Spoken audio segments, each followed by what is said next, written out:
السلام علیکم، فخر نیوز کے ساتھ میں ہوں سعدیہ بطول۔ سب سے پہلے شامل کریں گے آج کی اہم خبریں۔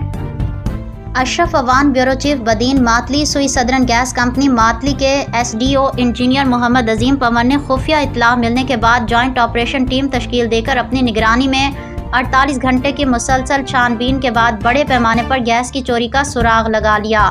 جوائنٹ آپریشن ٹیم نے گیس کی اس بڑی چوری کا نہ صرف یہ کہ سراغ لگایا بلکہ گیس چوری کرنے کے لیے زیر زمین دبائے گئے پائپ بھی نکال کر اپنی تحویل میں لے لیے۔ گیس کمپنی ماتلی کے ایس ڈی او محمد عظیم پمر نے مقامی شہریوں اور میڈیا کو گیس کی چوری کے حوالے سے تفصیلی بریفنگ دی۔ انہوں نے اپنی نگرانی اور شہریوں کی موجودگی میں گیس کی چوری میں استعمال ہونے والے پائپوں کو نظر آتش کرایا۔ اس موقع پر جوائنٹ آپریشن ٹیم کے تمام اہلکار بھی موجود تھے۔ ایس ڈی او کی آپریشن ٹیم احمد حالی پوٹا، سجاد میمن، احمد کھٹی، عمران خاسخیلی، ایاز ابردور، شوکت پمر، بشیر احمد، شہریار ایاز سمو، اقبال خاسخیلی، اشوک ٹھاکر اور نعیم خاسخیلی پر مشتمل تھی۔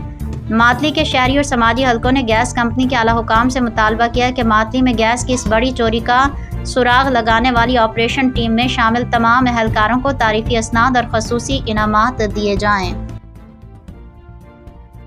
असांजो जॉइंट एक्शन चोरियुनि जे ख़िलाफ़ क्रेक डाउन बाक़ी जारी आहे। हिन सिलसिले में असांजी वॾी कार्रवाई अॼु फाज़िल टाउन में थी आहे। तो उन में असांजो रीजनल हेड जनाब मंज़ूर अहमद मेमूर साहब, ज़ोनल मैनेजर जनाब मोहम्मद जुम्मन मोरो साहब, उन्हनि सभिनी जूं हिदायतूं ऐं कोऑपरेशन सां मातलीअ जे शहरी सहाफ़ी वकील ऐं सभिनी जे ताउन सां असीं चोरनि जे ख़िलाफ़ क्रेक डाउन करे रहिया आहियूं। अॼु हिकु कामयाबु कार्रवाई फाज़िल टाउन में थी आहे, जंहिंमें ही क्लैम्प हणी टिनि मुख़्तलिफ़ जॻहियुनि ते, हिकिड़ी जॻह ते जेको मेन क्लैम्प लॻल हो ही हुन मां 60 घर जेके आहिनि उहे हली रहिया। ही सॼो पाइप उतां रिकवर थियो आहे ऐं उन खां पोइ वरी ॿियो क्लैम्प जेको आहे उतां लॻल हो, उते ॿ क्लैम्प लॻल हुआ। उन्हनि में तक़रीबन 15-20 घर हली रहिया। अॼु वॾी चोरी पकड़ी आहे। तो असां जी टीम जॉइंट एक्शन में हीअ कामयाबी माणी आहे। इंशाअल्लाह मातलीअ जे शहरनि खे असीं विदाउट इंटरप्शन गैस ॾींदासीं। प्रेशर जा जेके मसइला आहिनि उहे बि अहिड़ियुनि ॻाल्हियुनि जे करे थियनि था। सो उन्हनि जे ताबुन सां असीं मज़ीद कार्रवाइयूं कंदासीं ऐं हिकिड़े बि चोर खे छॾींदासीं कोन।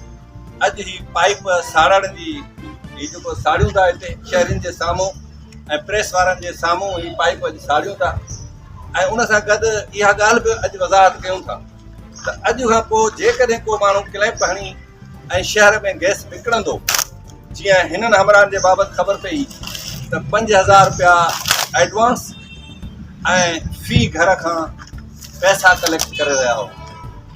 तो हीअ कार्रवाई जीअं ई असांखे ख़बर पई, 2 ॾींहं पहिरीं हिननि लॻायो आहे। कल्ह ख़बर पई ऐं अॼु असां सुबुह जो सवेरे हिन ते कामयाबु ऑपरेशन कयो आहे ऐं पंहिंजी टीम खे बि हुन में शाबाश ॾियां थो। त अॼु खां असीं चऊं था त जेकॾहिं हाणे को शहरी गैस जी चोरी करे ऐं कंहिंखे विकिणंदो या गैस जे लाइनुनि खे ट्रैप कंदो या मीटरनि खे जेको आहे रिवर्स कराईंदो या उन्हनि खे जेको आहे ॿिए कंहिं तरीक़े सां चोरियुनि खे प्रेशर खे ख़राबु कंदो त असीं उन ते FIR कटाईंदासीं। ऐं गैस चोरीअ जे हवाले सां 462 CID तहत 10 लख रुपए खां 30 लख रुपए जो दंड ऐं 5 खां 10 सालनि जी सज़ा बि आहे। अॼु खां असीं इहो अमल शुरू कंदासीं ऐं ज़ाहिर बिना कंहिं फ़र्क़ जे उहो कमु। मज़ीद खबरों और अपडेट्स के लिए देखते रहिए फखर न्यूज़ HD।